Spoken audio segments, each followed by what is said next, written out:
Assalamualaikum warahmatullahi wabarakatuh. Pada kesempatan kali ini, tim saya akan mempresentasikan hasil tugas kami, yaitu Open Source ERP Analysis and Experimentation. Dengan saya, Muhammad Azril Ilham, dan teman saya ada Septian Eka dan ada Lutfi Hanif.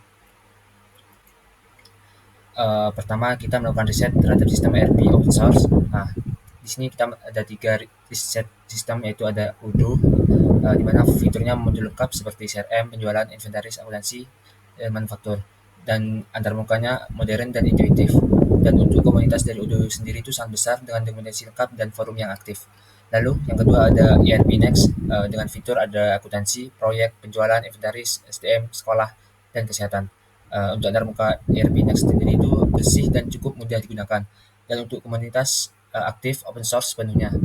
Yang ketiga ada Dolibar. Nah, fitur di sini ada manajemen hubungan pelanggan, faktur, inventaris, dan proyek. Untuk antarmuka dari Dolibar sendiri itu sederhana dan ringan, dan untuk komunitas aktif dan terutama di benua Eropa. Jadi sistem ERP yang digunakan pada tim kami yaitu ERP Next, karena open source sepenuhnya, mendukung banyak modul, dokumentasi, dan komunitas sangat mendukung proses instalasi dan bisa diinstal secara lokal maupun cloud. Baik, untuk instalasi AirPNX software yang kami gunakan itu kami mengambil ini source-nya, yaitu dari GitHub ya, yang nanti akan kita unduh filenya dan kita masukkan ke WSL. Kami menggunakan OS Ubuntu, jadi kami menggunakan WSL atau Windows System Linux. Kemudian untuk step kedua, setelah diunduh filenya, kita importkan ke WSL menggunakan command seperti ini. Lalu setelah itu kita bisa launch. Nah, di sini kami membuat distribusi baru ya untuk menjalankan AirPNX-nya ini dengan Ubuntu versi 24.04 dan juga membuat user baru supaya si AirPNX ini berjalan sendiri di OS-nya seperti itu.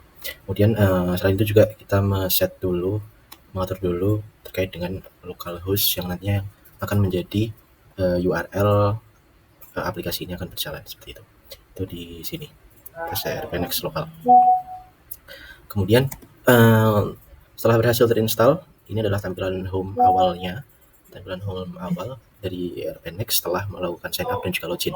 Terlihat juga ini tadi adalah URL lokal yang sudah di set di awal tadi di Notepad++ tadi, di mana itu adalah URL tempat AirPNX ini berjalan seperti itu. Oke, di bagian terakhir kita akan mendemokan bagaimana cara menggunakan aplikasi ERP ini. Kalau yang di tugas itu kita harus menjalankan fungsi user management, inventory tracking, sama financial reporting. Oke, kita memilih ERP Next karena memang fiturnya cukup lengkap, walaupun agak cukup kompleks untuk memahaminya gitu ya. Yang pertama mungkin kita akan meng-assign dulu beberapa user gitu ya.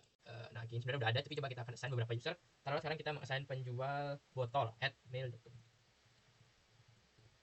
Oh ya, role-nya di sini saya udah membuat satu role sales. Oke. Sebenarnya role ini juga sangat bisa di apa namanya di ganti. Nah, ini ada beberapa role yang lain, default role yang bisa dipilih untuk satu role profile, tapi kalau di sini saya akan milih sales karena akan berperan sebagai perantara atau penjual aja gitu ke customer nantinya. Ada banyak keterbatasan yang yang dibebankan gitu ya, yang ada pada sales. Nanti seiring berjalannya waktu saya akan coba jelaskan. Oke, karena ada penjual, kita coba mau ada pembeli botol. Sorry. Beli botol oke. Itu role-nya, role profile juga customer. Oke. Setelah kita meng-assign dua user, nah ini kita coba kita masuk. Oh ya, saya juga belum meng-assign passwordnya ya, jadi kita bisa nge-setting di passwordnya juga untuk penjual dan pembeli tadi. Misalkan penjual botol @123 untuk passwordnya, bener nggak? Aduh kurang ya, oke. Penjual botol 123. Begitupun untuk pembeli ya. Pembeli kita change passwordnya, pembeli botol @123, oke. Nah, kalau udah di-assign password gini, kita bisa masuk ke dashboardnya si penjual dan pembeli tadi. Ada sedikit perbedaan antara dashboard customer dan juga dashboard sales gitu ya. Dashboard sales ini kita bisa apa namanya melihat banyak hal gitu ya. Dashboard utamanya ini kita bisa lihat. Namun kalau yang di pembeli aja kita cuma bisa lihat beberapa hal. Inilah salah satu keterbatasan antara pembeli dan juga sales tadi. Namun sebelum penambahan item baru, kita harus menambahin warehouse juga sebenarnya, atau ya semacam gudang atau tokonya gitulah ya, tempat penyimpan barang itu. Nah ya, sudah toko Jogja. Untuk item sebenarnya tadi saya udah ada dua, tapi coba kita tambah satu item lagi. Item apa belum? Nah ya udah tambah ya botol ya. Nah, untuk menambahkan item di salah satu warehouse atau toko, mungkin kita sekarang prosesnya bertahap ya. Jadi dari pembelian terus akan masukin ke toko dan nanti baru bisa dijual gitu. Ya seperti proses bisnis pada umumnya. Oke, kita akan mulai dari buying ya. Buying di sini kita akan membuat material request atau kita mau request suatu hal gitu ya untuk di toko kita. Nah, tadi kalau botol tuh ini 3 ya, item code-nya 3. Terus kuantitinya taruhlah kita mau pesan 200 botol gitu ya, 200 unit botol. Kita mau nanti untuk di toko Jogja gitu ya, oke. Kita save. Oke, kita submit.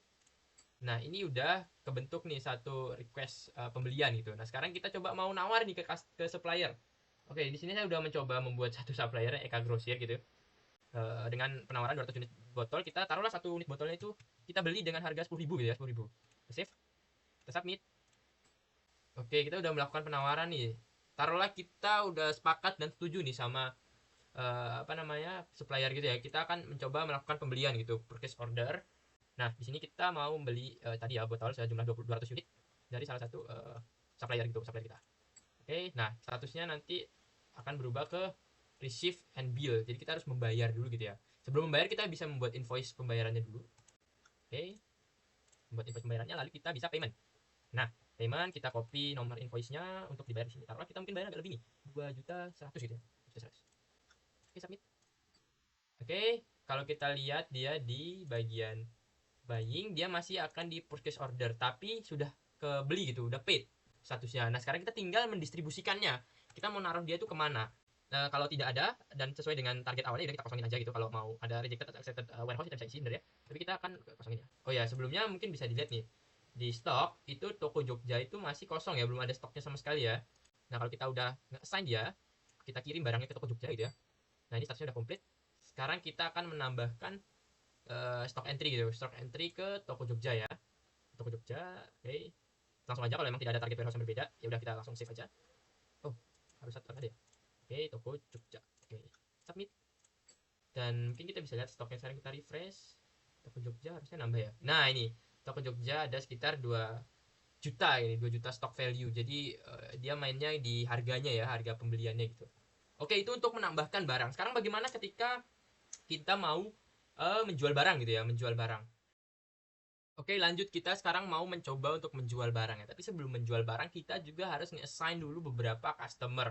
Nah, di ERP Next itu ada perbedaan antara user dan juga customer. Tapi keduanya bisa hubungkan gitu ya. Jadi satu customer itu bisa punya banyak user, satu user juga bisa punya banyak customer kalau di ERP Next.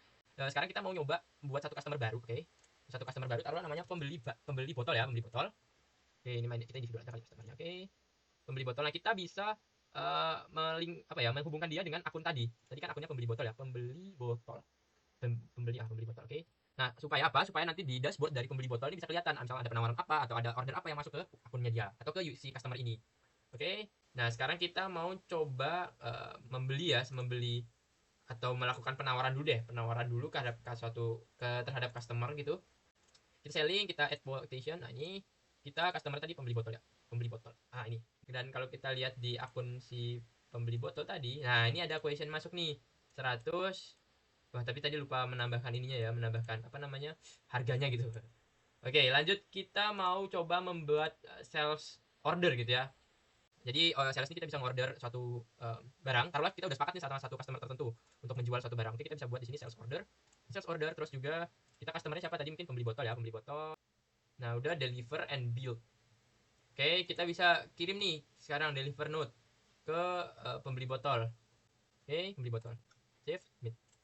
Nah, di sini setelah kita mengirim kan kita harusnya memberikan sekaligus invoice gitu ya, invoice kepada pembeli. Namun di sales ini terbatas karena dia tidak bisa membuat invoice-nya. Yang bisa membuat invoice itu adalah akun si manager lah, ibarat akun utama gitu. Nah, kita bisa lihat nih di selling sekarang ada satu pembeli. Ini pembeli botol to bill, atau kita bisa membuatkan invoice-nya dia untuk dibayarkan gitu ya.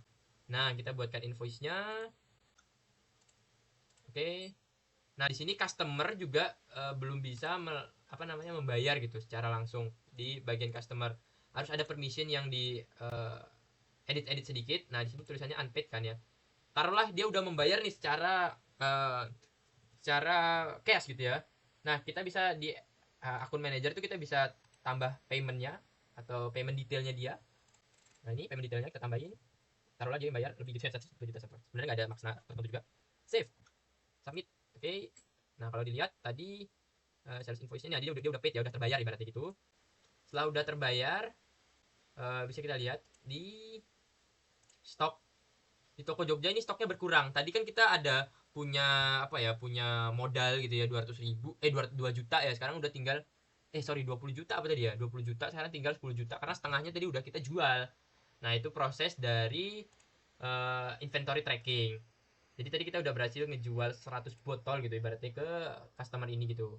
Nah ini udah paid ya, udah invoice-nya udah paid, berarti udah kebayarkan di akun customernya udah kelihatan. Nah terus untuk melihat financial reporting di ERP Next ini sebenarnya udah ada financial reporting.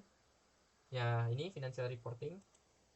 Kita bisa lihat nih customer tadi sih pembeli botol gitu ya, pembeli botol invoice-nya 2 juta, terus payment-nya sekitar 2.100.000, ini kembaliannya closing balance-nya segini. Oke. Ini juga bisa kita print, bisa jadi PDF dan lain sebagainya. Demikian saya rasa sudah semua dari tugas ini diselesaikan untuk menjalankan aplikasi ERP Next dengan baik gitu ya. Terima kasih. Wassalamualaikum warahmatullahi wabarakatuh.